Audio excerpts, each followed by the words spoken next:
भाभी तो बस सोती ही रहती है। भाभी यह रख लो, कुछ कपड़े हैं अमन के, हर्ष के काम आ जाएंगे। उसने बस 1 या 2 बार ही पहने हैं। ठीक है दीदी, नेहा अपनी ननद राधिका को सर हिलाते हुए उत्तर दिया। राधिका अपने 2 बच्चे 9 वर्ष का अमन और 6 वर्ष की सोफी की गर्मियों की छुट्टी पड़ते ही मायके आ गई थी। यहाँ मायके में उसकी माँ सुनीता जी, भाई काशी, भाभी और 7 वर्ष का भतीजा हर्ष ही था। पापा का देहांत हो चुका था। जब भी राधिका मायके आती, कुछ नए कपड़े और कुछ पुराने कपड़े अमन को दे जाती। नेहा भी खुशी खुशी अपने बेटे को पहनाने के लिए रख लेती थी। इसी तरह राधिका नेहा को भी अपनी पुरानी साड़ी दे जाती। सुनीता जी को यह सब ठीक नहीं लगता। वह साफ साफ मना तो नहीं कर सकती ताकि उसकी बेटी को बुरा ना लग जाए, लेकिन थोड़ी हिचकिचाते हुए बोली, राधिका क्या ज़रूरत है यह सब देने की, रहने दिया करो। अच्छा नहीं लगता? क्या अच्छा नहीं लगता माँ, अपने तो हैं, कौन पराये को दे जाती हूँ, राधिका ने अपनी माँ से कहा। एक दिन राधिका सुनीता जी के साथ घर के बरामदे में बैठकर बातें कर रही थी। तभी हर्ष को आते हुए देखते ही बोली, अरे हर्ष, अपनी माँ से बोल कि गरम गरम पूड़ी तले और आलू की सूखी सब्जी बना दे और साथ में आम का खट्टा मीठा अचार दे। ठीक है बुआ, राधिका हर्ष को बोलकर अपने फ़ोन में बिजी हो गई। थोड़ी देर बाद बोली, माँ कभी कभी तो बड़ी दया आती है कि भैया इतनी थोड़ी सी नौकरी में कैसे गुजारा करते होंगे। कपड़े भी देखो, अच्छे नसीब नहीं होते। वह तो अच्छा है, मैं उन्हें अपने पुराने कपड़े दे जाती हूँ। भाभी तो सारा दिन सोती रहती है, या नहीं होता है कि कुछ काम धंधा कर ले और 4 पैसे की मदद करे।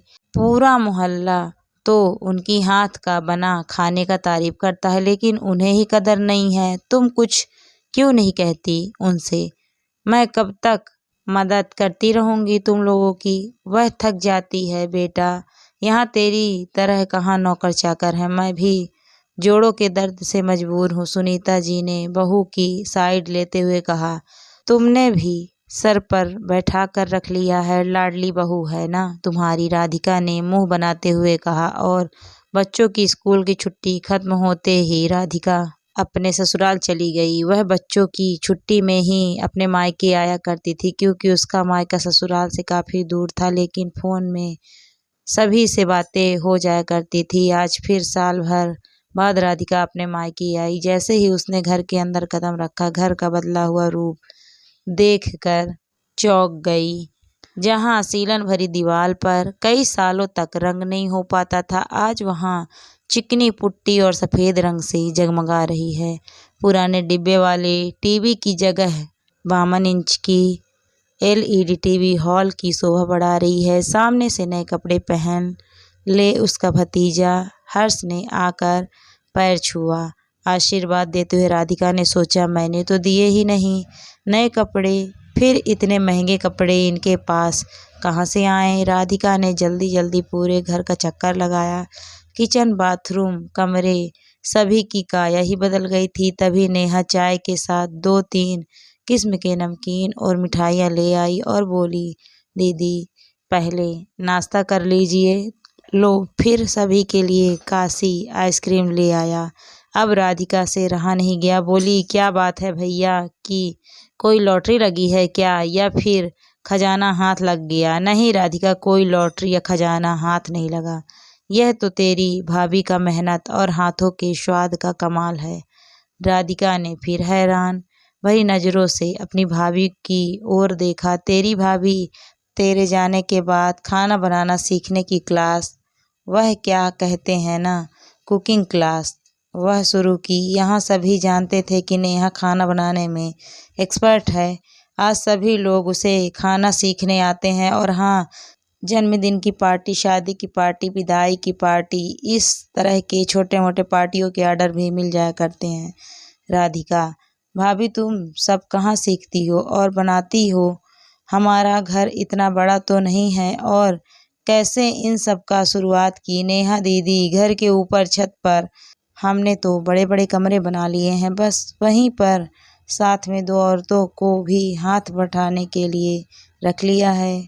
और रही बात शुरुआत की, तो इसका श्रेय आपको ही जाता है, मुझे मैं कैसे।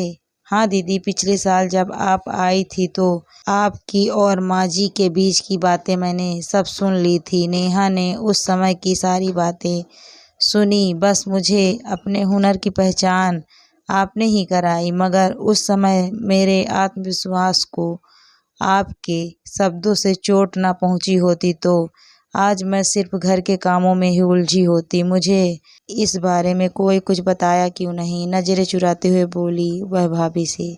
अब उसके बह चले आंसू भी उसके शर्मिंदगी भी बयां कर रहे थे। तभी नेहा ने राधिका के चेहरे को हल्के से ऊपर उठाते हुए कहा, दीदी आप दुखी क्यों होती हैं? आपकी वजह से तो हमारे हालात सुधरे हैं। मैंने ही मना किया था आपको कुछ बताने को। मायके की तरक्की आप अपनी आंखों से देखें, मैं जानती हूँ आप दिल की साफ है। अच्छा लाइए मेरे हर्ष के कपड़े।